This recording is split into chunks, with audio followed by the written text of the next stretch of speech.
Praise lord. దేవుని నామాన్ని బట్టి మీ అందరికీ శుభాలు తెలియపరుస్తున్నాం.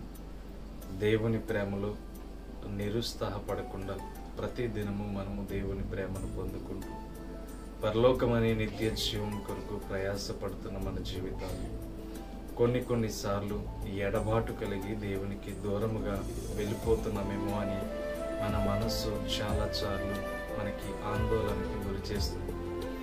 పరిశుద్ధమైన దేవుని నామాన్ని బట్టి మనము చాలా బలహీనతల్లో ఉన్నప్పుడు దేవుడు మనకు సహాయము చేయడేమో అనే భ్రమపరచు ఆత్మ మన యొద్దకు వచ్చి మనల్ని సాతాను దృష్టి వైపు తీసుకువెళ్తూ ఉంటుంది. ప్రతి విషయంలో, ప్రతి సందర్భంలో ప్రతి మానవుడు తెలుసుకోవలసింది ఈ సృష్టిని సృజించింది దేవుడే అని తెలిసి ఆయనకి అసాధ్యమైనది ఏదీ లేదని తెలుసుకుని కూడా దేవుడు నా యందు ఎందుకు కార్యం చేయట్లేదని చాలా మంది ఆలోచిస్తూ ఉంటారు. కానీ దేవుని వాక్యము ద్వారా మనము ఏం ఎరిగి ఉండాలి? ప్రతి విషయంలో మేలు కలుగుటైనను కీడు కలుగుటైనను దేవునికి చిత్తమై ఉన్నదని యోబు ఎలా అయితే సెలవిచ్చాడో ఆ రీతిగా ఈరోజు చాలా మంది బ్రతకలేకపోతున్నారు. ఈరోజు ఎన్నో విషయాల్లో, ఎన్నో సందర్భాల్లో దేవుడు చాలా స్పష్టంగా మన జీవితాలకు వెలుగును పరిచయం చేస్తున్నాడు. కానీ చాలా మంది వాళ్ళ యొక్క మూర్ఖతపు ఆలోచన చేత చాలా సందర్భాల్లో గాయపడుతూ దేవుని దూషిస్తున్నారు. కానీ ఇది నాకు ఎందుకు జరిగింది అన్న ఆలోచన ఎవరు ఆలోచించలేకపోతున్నారు. కానీ యోబు మాత్రం గమనించగలిగాడు దేవుని చిత్తంలో. ఆయన అంటున్న మాట, దిగంబరిగా వచ్చాను, దిగంబరిగా వెళ్ళిపోతానని మాట్లాడుతున్నాడు. ఈరోజు నీ జీవితంలో ఏ సమస్య గుండా వెళ్తున్నావో నాకైతే తెలియదు. కానీ దేవుని యొక్క చిత్తాన్ని ఎరిగి దేవుని యొక్క అనుభవాన్ని తెలుసుకుంటే తప్పకుండా శ్రమలో మరింత ఎక్కువగా దేవుని స్తుతించడానికి నీ హృదయం ప్రేరేపిస్తుంది. చిన్న శ్రమ వచ్చేటప్పటికే బలహీనురాలు వైపు దేవుడిని బాధ పెడుతుంది. నీకు చిన్న బలహీనత వచ్చేటప్పటికే దేవుని మీద ఆధారపడకుండా మనుషుల మీద ఆధారపడుతున్నావు.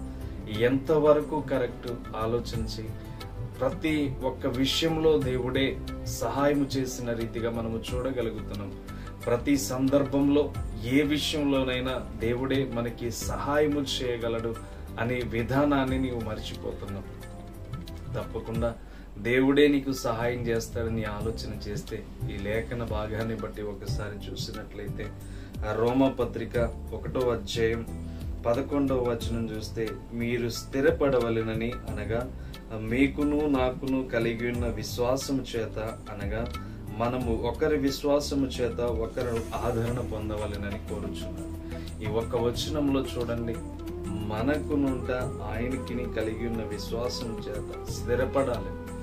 ఈరోజు విశ్వాసం చాలా మందిలో కనబడట్లేకపోతుంది. దేవుడు చేస్తాడని చూసి అలసిపోయి విడిచిపెట్టేస్తారు. కానీ అలసిపోయిన దేవుడు చేస్తాడని ఎప్పుడైతే నీవు చూస్తావో తప్పకుండా దేవుడు నీకు స్థిరమైన మార్గాన్ని ఏర్పాటు చేస్తాడు.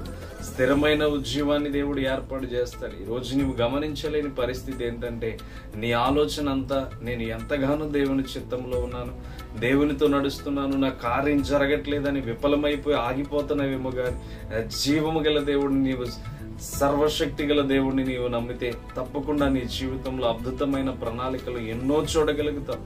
దేవుడు నీకు అద్భుతమైన జీవితాన్ని పరిచయం చేస్తాడు. అలాంటి పరిస్థితిలో నీవు ఉండక ఎంతో చిన్న బాధ వచ్చేటప్పటికి నీ పరిస్థితి అంతా అయిపోయిందని నీ జీవిస్తున్నావు. కానీ ఒక్కసారి వచనం ద్వారా దేవుడు చెప్తున్న మాట, మీరు స్థిరపడవలనని అనగా మీకు నాకు కలిగిన విశ్వాసం చేత, అనగా మనము ఒకరు విశ్వాసం చేత ఒకరు ఆదరణ పొందవలనని ఈ యొక్క వాక్యంలో అపోస్తలుడైన పౌలు చెప్తున్న మాట రోమ సంఘానికి. ఈరోజు నువ్వు కూడా అదే పరిస్థితిలో ఉంటే ఒకరి పట్ల ఒకరు ఆదరణ తీసుకుని, అది ఎవరైనా సరే, బంధుత్వాలైనా, భార్య భర్తల మధ్యన, అన్నదమ్ముల మధ్యన ఒకరి పట్ల ఒకరు ఆదరణ పొందుకొని దేవుని చిత్తానికి మీరు లోబడి ఉంటే తప్పకుండా ఆశీర్వదించబడతారు. దేవుడు అటు కృపలో నిన్ను నన్ను స్థిరపరిచి ఈ మాటల ద్వారా బలమైన విజయాన్ని నీ చేతులకు అప్పగించుగాక. ఆమేన్. చిన్న ప్రార్థన చేద్దాం. పరమందున్న గొప్ప దైవ, పరలోకపు తండ్రి, నీకే స్తోత్రములు చెల్లిస్తున్నాను. మా వలనైతే ఏది కాదు ప్రభా, మా ఆలోచన వలనైతే ఏది కాదు. నీ చిత్తంలో భయభక్తులు కలిగి నడుస్తున్న మా జీవితాలు ఏదైతే నేర్పించి ముందుకు నడిపిస్తున్నావో బలమైన సాధనాలుగా స్థిరమైన విశ్వాసంతో నీవే ముందుకు నడిపించి ఆ వెనికిడిలో విన్న ప్రతి ఒక్కరిని బలపరిచి శక్తినిచ్చి వారు ఏ శ్రమలో కృంగి ఉన్నారు, ఏ శ్రమలో బాధపడుతున్నారు, ఏ శ్రమలో నలిగి ఉన్నారు తండ్రి, ప్రతి బిడ్డని నజరుడిని యేసు నామములో బలపరిచి శక్తినిచ్చి కృపలో వర్ధిల్లింపు చేయమని పరిశుద్ధాత్మ నీడలో అడిగి వేడుకుని బ్రతిమాలి నీ నామానికి మహిమ తెచ్చుకోమని యేసుక్రీస్తు నామమున అడుగుచున్నాను తండ్రి, ఆమేన్. యోబుకున్న విశ్వాసం నీలో ఉంటే తప్పకుండా నీవు రెండంతల అభిషేకాన్ని, విజయాన్ని పొందుకోగలవు. Praise the lord. God bless you.